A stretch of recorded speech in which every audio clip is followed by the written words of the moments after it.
Hey folks, it's me Chris, and I wanted to take a few seconds of your time to talk about this awesome new opportunity that we've been presented with for all of our lovely listeners. We can now offer you all a 1-month free trial from audible.com, allowing you full access to a vast library of audiobooks to choose from. As I mentioned earlier, the trial is completely free, and all you have to do is visit audibletrial.com/GHS and follow the instructions to sign up for a free membership today. We hope you guys enjoy Audible just as much as we do, and thanks for your time.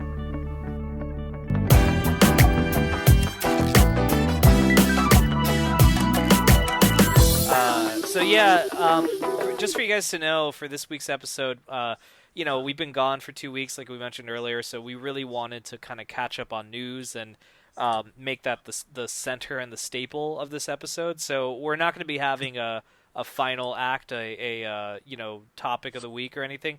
We just have a lot of news that we're going to cover. So come along with us, dear listener, and let's jump into this news that we have. Dude, you want to take this first one? I'll take the first piece of news. Yeah. So effectively combining two pieces of news. One is very recent, one is fairly recent. So Hideo Kojima has said those who enjoy action games such as The Division and Uncharted will be able to play his new title, quote, smoothly, end quote. Kojima's new action game should appeal to The Division and Uncharted players. Why has it said that twice? I don't know why I read that sentence twice. But anyway, speaking in an interview with Famitsu, Kojima said his new AAA title is an, quote, amazing game, end quote, and contains, quote, some parts which are very new, end quote. He said, and I quote again, I won't say that it's an open world title, but those that enjoy playing today's AAA titles, such as The Division and Uncharted, will be able to play it smoothly. Some parts are very new, so I'll need to experiment with it. When it gets announced, some may think that it's not as way out as they had expected, but I'm sure they'll understand once they play it, end quote. Kojima also added that he's been brainstorming the character, game system, and plot, quote, equally, end quote, and is pleased Sony trusted him with such a big concept. That's awesome. He went on to say the publisher is providing him with freedom to create what he wants, and was trusting enough not to require a, quote, Hollywood type, end quote, presentation beforehand. At present, his Kojima Productions has a temporary office and a website up, along with the part of the company's logo. There are plans to create a full-bodied image.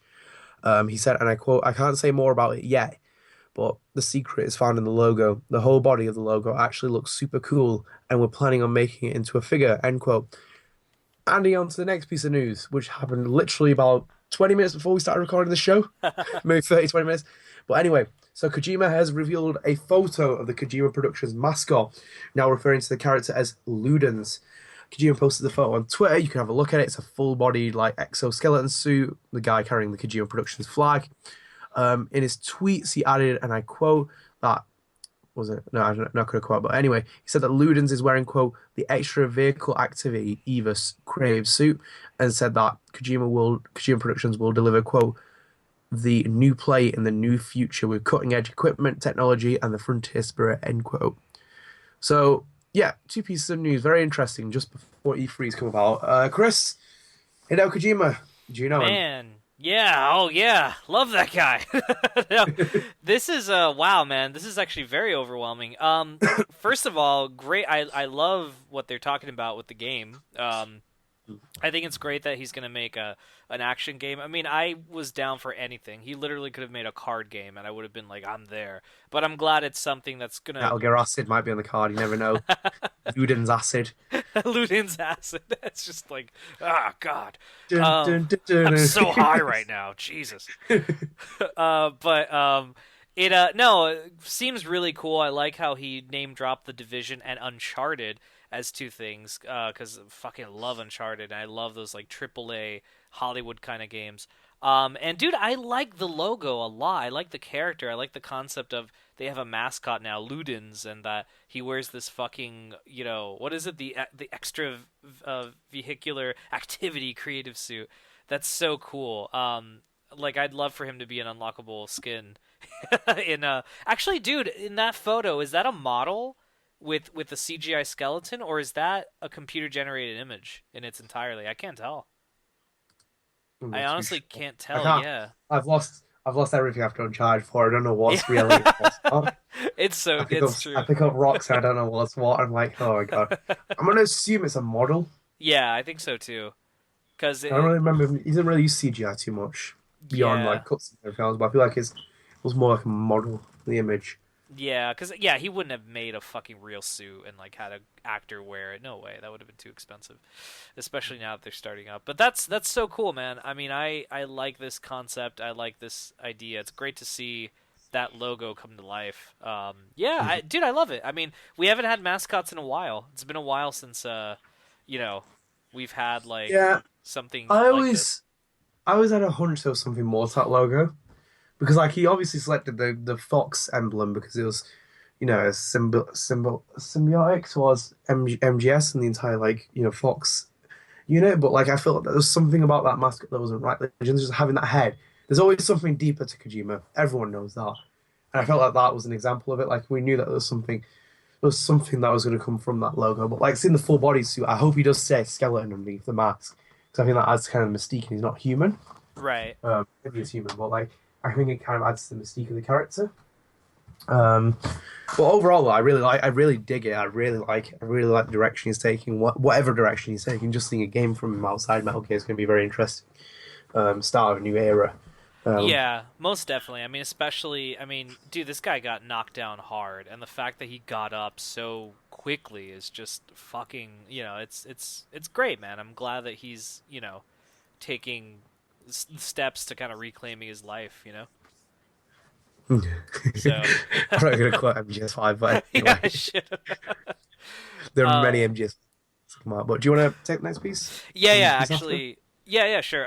So yeah, this is something else that came out yesterday, actually. But so Sony has finally dated.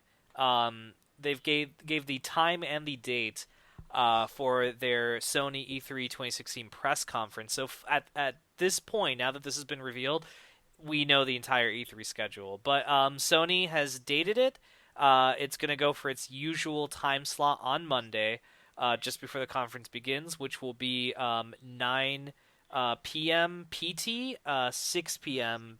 I'm sorry, 9 p.m. EST, 6 p.m. PT.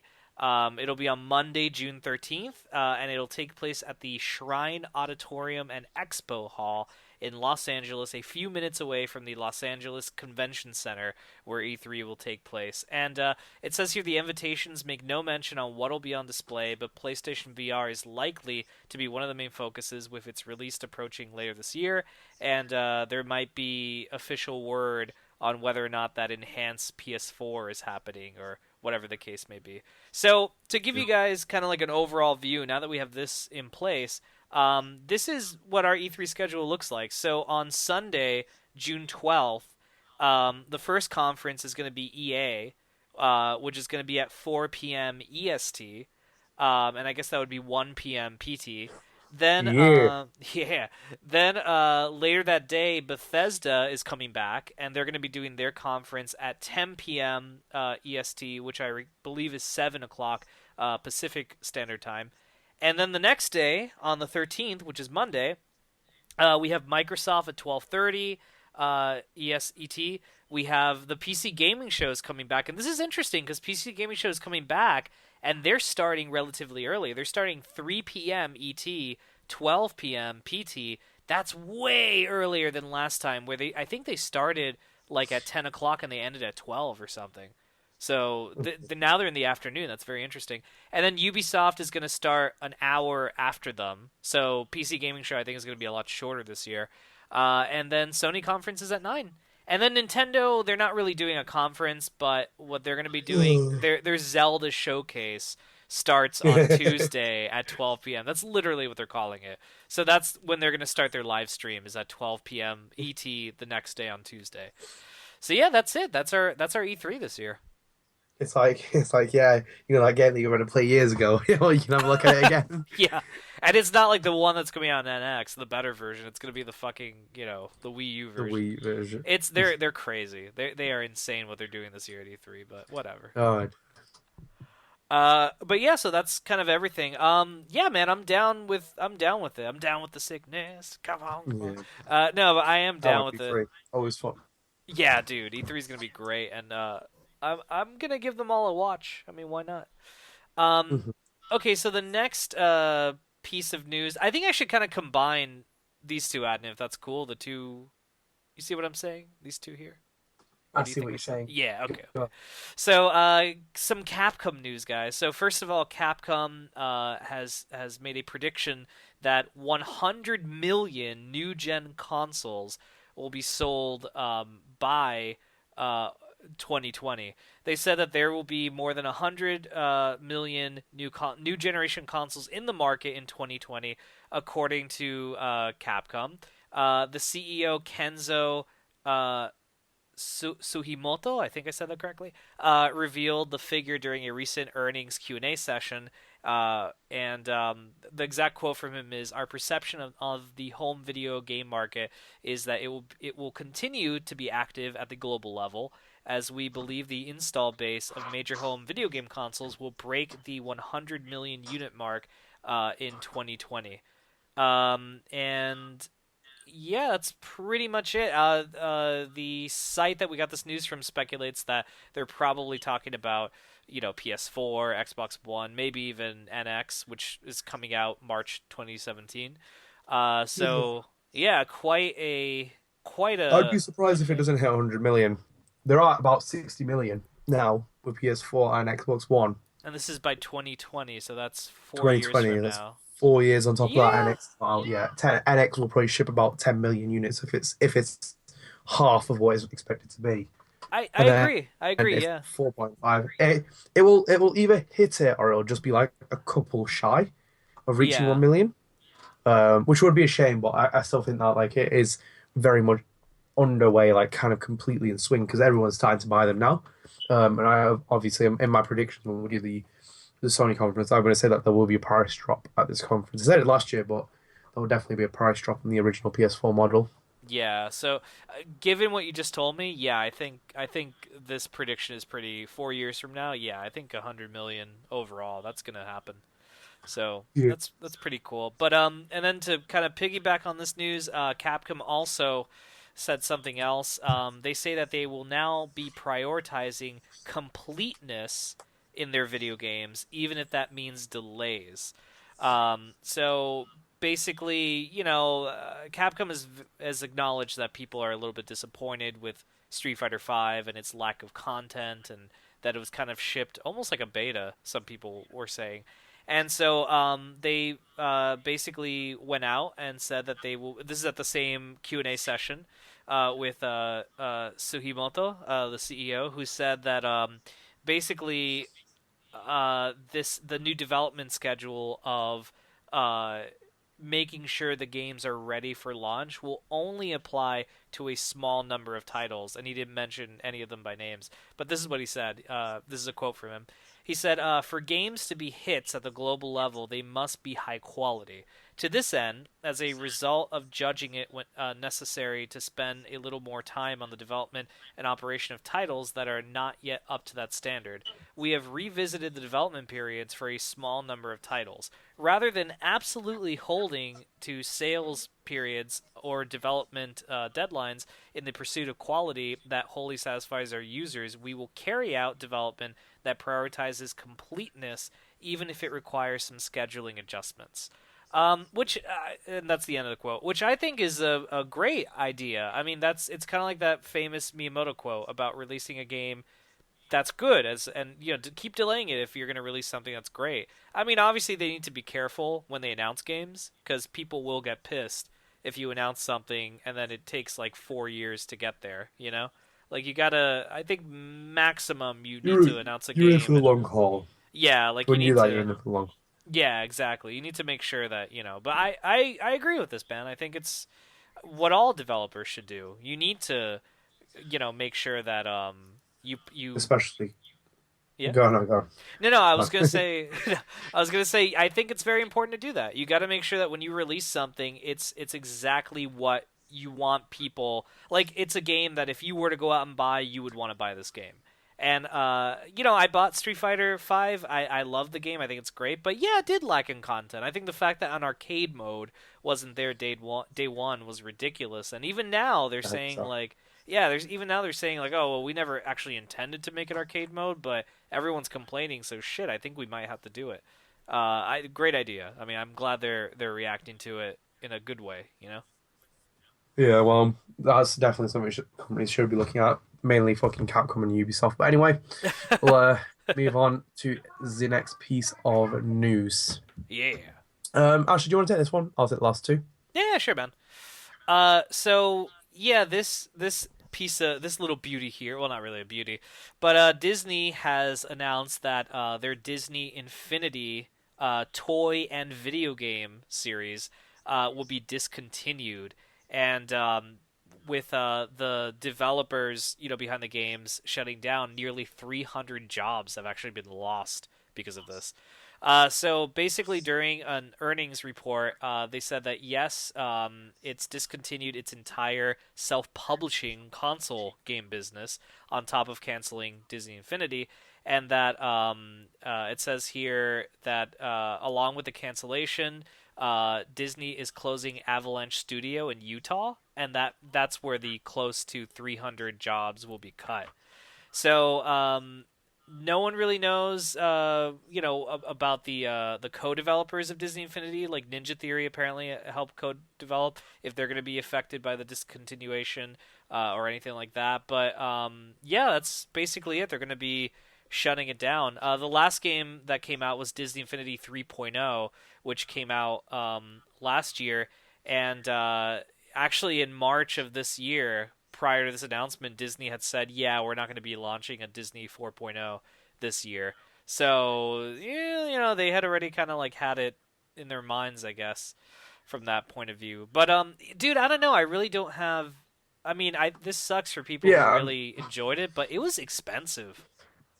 yeah, it was very expensive. Like, kind of something to keep going as they did.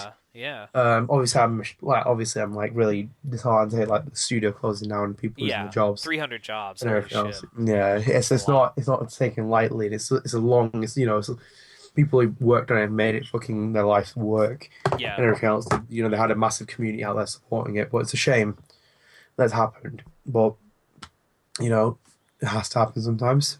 yeah. It's business, unfortunately. I mean, Yeah, unfortunately. I hope those people find work ASAP. I mean, I'm sure their resumes are great, and they worked for Disney. That's a huge thing, and I hope they find work really quickly. So, our hearts go out to you guys. Like, if you happen to be listening, I hope that things clear up. But yeah. Definitely. Anyway, I will move on to the second to last gaming news that we have. So this is very, very interesting news just to kind of like talk about. So as part of Eurogamer's fascinating and in-depth report on Fable developer Lionhead Studios comes the story about a time when the team pitched Microsoft on the idea of putting a black woman on the cover of Fable 3. According to former art director John McCormack, Microsoft vetoed the idea. He was not pleased, as I'd assume anyone would be. He said, and I quote, they were going, quote, you can't have a black person on the cover and you can't have a woman and you want a black woman. And I was like, yes, I do, because it's about being whatever hero you want. No, it's a white guy. They just want it the way it is. We know what sells, and that's fucking it. This is ridiculous. Stop the arguing. I was like, fuck you. That was a huge fight. They said, what's the most unsuccessful Disney film? I was like, I don't know. They went, Princess and the Frog, work it out. I was like, fuck you, man. I hated it. Oh God. Wow. End quote. Wow. End quote. So McCormick went on to say that Microsoft, quote, missed the point, end quote, of Fable 3 overall by putting a traditional looking male hero on the cover. He said, and I quote, I was screaming at them in the conference calls. I lost it at one point because they weren't just, they were, sorry, but because they just weren't getting the game, especially because we were the first ever game that had gay marriage. We were about breaking walls. It was meant to be funny and mature. They just took the tone of it and just did the usual white guy with a sword in the front. Damn it, you missed the point, end quote. According to Eurogamer's report, McCormick's story is something of an outlier. He's The report says, and I quote, "Most who worked on Fable 2 speak of the relationship with Microsoft in glowing terms. The company comes across as one keen to retain the magic that spawned the first Fable, the quirky British humor that went so well with Monty Python fans back home." Hmm.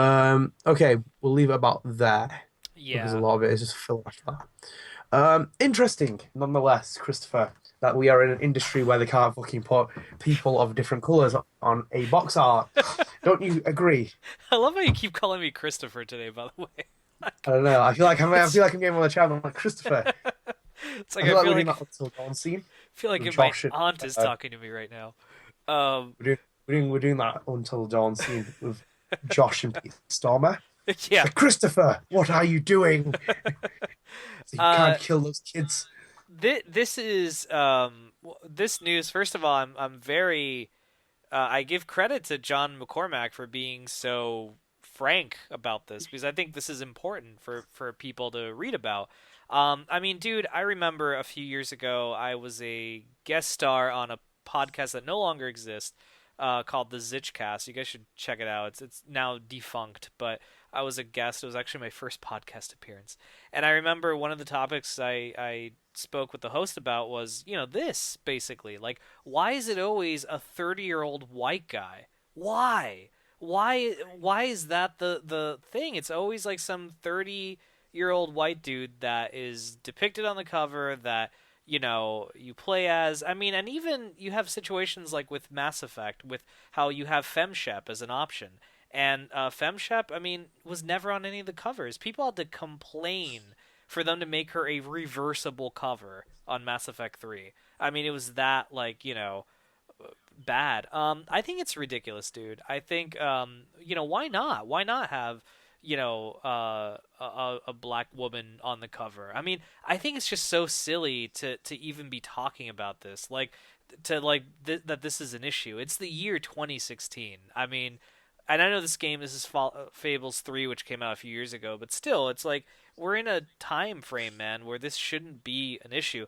I can't wait to see, or I hope in the future we get more, um, people who are different looking. Like I want to play as anybody, and we've talked about this before, like who races in video games, and I've always given credit to Assassin's Creed for switching up the characters, but even they're kind of to point a finger at, because remember Syndicate, how Evie was one of the main characters as well, and she was delegated to the background, and her brother Jacob took front and center on the cover of the game.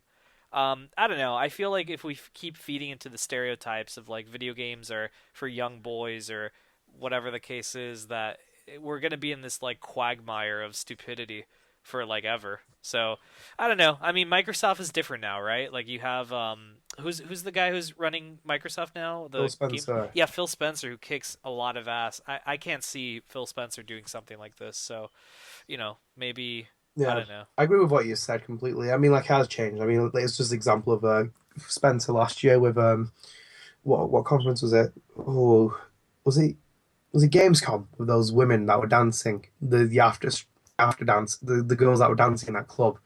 That was supposedly Oh, A Microsoft endorsed event, and then it like yeah, massive outrage, and they sent out that Spencer sent out that massive company letter to every employee saying that we don't condone any of this, and like it's not what Microsoft is about. So yeah, it has changed. yeah. Like Fable 3 was years ago, and the industry is changing. I mean, like we do have women in the box art. I mean, Life is Strange has Max in the box art. You don't see her getting It's alienated to the true. side or It's anything true. else. Yeah. You have had other games where the women are on the box art. Obviously, maybe they are pushed into the background with like Ellie or um, what's it called, Elizabeth. But fair enough though, in some respects as well, because they are the supporting characters. If they were the main characters being pushed to the back, I'd be like a little bit like, okay, that's not fair in any kind of Yeah, case. like this is Um, goddamn ridiculous. yeah, like completely. But yeah, it's definitely a different world. Credit to him though. He stuck to his guns. He stuck to his beliefs and ethics, and like he was pretty much angry with what they were saying. I think you're pretty much angry as well if someone was saying this isn't what the game's about. And he is right about Fable 3 trying to push things, and obviously it was pushing. It's satirical Fable 3, like in its Yeah. humor and other things, but it is a very important game for like trying to push forward themes. It was like when it gave you that choice to marry any person of any sex. You could sleep with any person of any sex. It was opening kind of that rift of like that stigma that we've had in the gaming industry, we've had in the society for like years and years. Right. And as you said with Black Heroes, it's one of those really kind of it leaks into any industry. It brings up debates every year. Oscars were an example of that last year.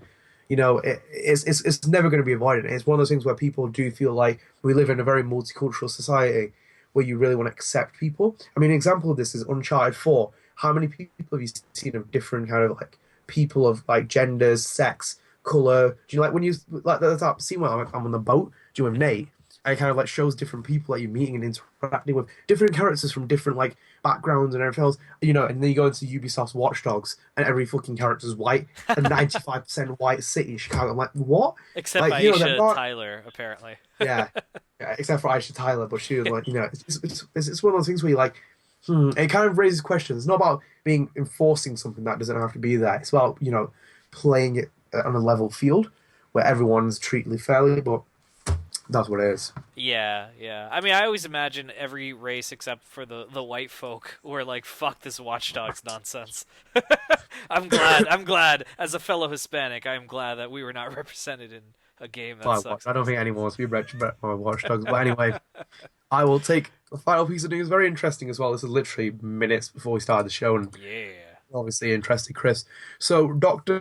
Sirkin Toto, CEO of Tokyo-based consultancy firm Canton Games, said some very interesting information on Twitter today about the rumored Resident Evil 7. So he said in two quotes, two quotes. He said in two tweets, and I quote. The first one said about Resident Evil 7, yes, it's in development. The entire game will go back to RE's horror roots and essentially be a clean slate. In the second tweet, he said they will show it at E3. The RE7 development team has hired Jordan Amaro, a designer who previously worked on MGS5 and PT at Kojima Productions. Ooh. And that's the end of those tweets. Yeah. Massive news. Very big Yeah. news about, even if it is a rumor. Interesting, especially because he dropped names of Jordan Amaro in there, who would be a very good candidate as well if he's worked on Kojima Productions with PT and MGS5. But the fact that Resident Evil 7 is kind of like being teased for E3, didn't we say it a couple of months ago? Probably see it at E3. Uh, maybe. I think so. I think if there's anything that'll be a big announcement, it has to be Resident Evil 7. It'll be on the Yeah. conference floor, presumably Sony. I think it would be so. I mean, they're the biggest. They're the highest selling console right now this generation, and I think that's the platform that you And want. obviously You know. Capcom's relationship with Street Fighter 5 and everything else. Yeah, that's true. Like they might Who even knows, it be could able to be do a could be backdoor. PlayStation exclusive. Might be a PS exclusive. You never know. Possibly. See, I mean, yeah. see how much Capcom's been in bed with Sony with Street Fighter 5. It could potentially happen, but who knows? Like, it does seem like Resident Evil 7 has been in development for a while because I feel like since 6 there has been kind of like that.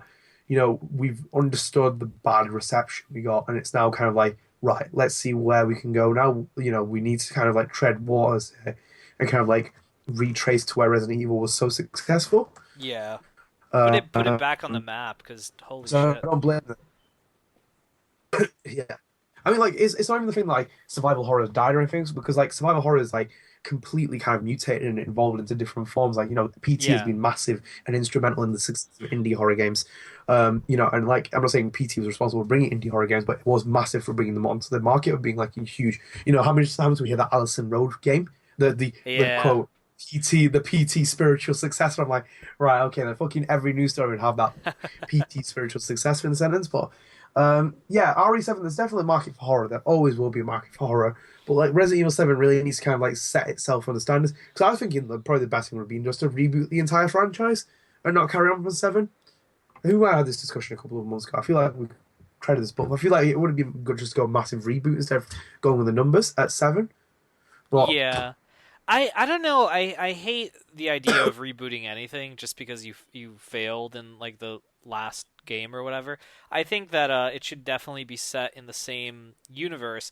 I just think that maybe it should center on a new protagonist or, do something. I mean, quite frankly, I think they need to go back to their rejected ideas of Resident Evil 4 and maybe do something like that. Like I think that a lot of the ideas in RE4 before it became the game it became were great. They looked really fucking cool. But yeah, dude, Capcom in general really needs to put Resident Evil back on track as scaring the shit out of people again and really feeling like survival horror. Recently, I think I mentioned this on the show a few months ago. I recently played through the entire Resident Evil series for the 20th anniversary, and dude, that series is like a lost puppy. It's so like, you know, it just doesn't make sense. Like it really, if you play them in chronological order and you see how the series evolves, you can just tell Capcom has no idea what they're doing. Like they're just kind of Yeah, like, oh, we'll do that. That's what they want, right? Oh fuck, go back to fucking Hollywood style action game, Michael Bay style. And it's like, why would I want Michael Bay style game in Resident Evil? Like, are you crazy? So yeah, yeah, this I would love this. I would love to see Resident Evil for me to give a shit again.